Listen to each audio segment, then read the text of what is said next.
Hello mga kaborda! Kamusta kayo mga kaborda? For today's video guys, papakita ko sa inyo kung paano magluto ng adobong takway na may patula. So ayan guys, ngayon magluluto tayo ng ulam sa hapunan. So nagayat na rin ako ng onions, garlic. So nilagay ko na ito sa aking kawali na may mantika. So lutuin lang natin ito ang ating ricados para mas masarap ang ating niluluto. So ayan, papulahin natin yung ating onions at saka yung ating garlic. So ayan na nga guys. So kung mayroon kayong paminta, dagdagan nyo rin ng paminta para mas mabango ang inyong niluluto. So kung hindi nyo pa natatry magluto ng takway, so ano pang hinihintay nyo? Try nyo nang lutuin.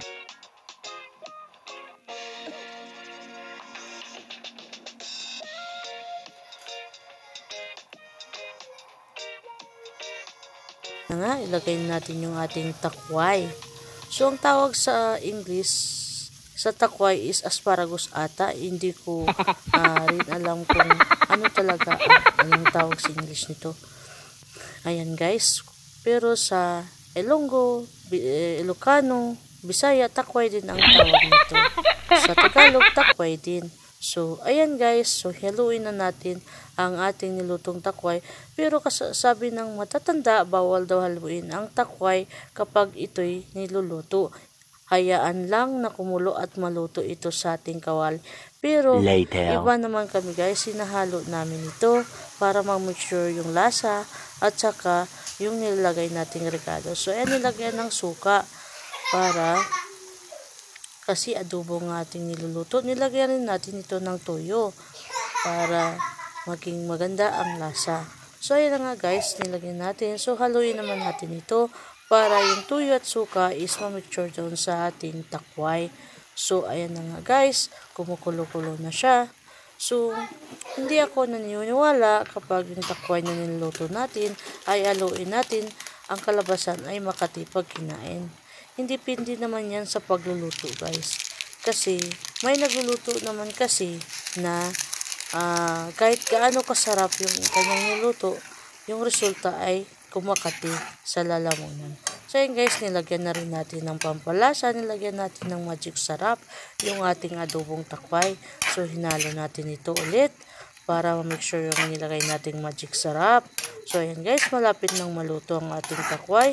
Lutuin natin ng maayos ang takway kasi pag hindi ito naluto ng maayos ay kakati talaga.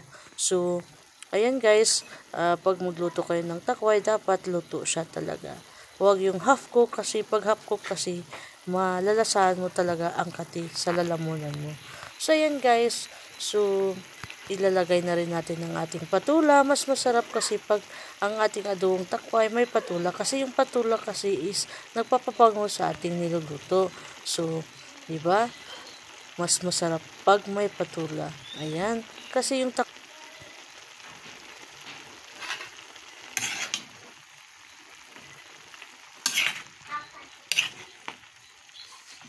ang ating hapunan ngayon kasi gulay fresh from the farm. So, ayan guys, haluin lang natin ng haluin ito hanggat maluto ang ating patula at saka takway. So, ayan guys, pag ganyang forma guys, malapit na yan maluto. So, ayan. So, takpan natin ito para mas madali ang pagluto. A few moments later. So, check na naman natin kung luto na siya. Ayan, bumubukal-bukal na siya. So, haluin naman natin yan. So,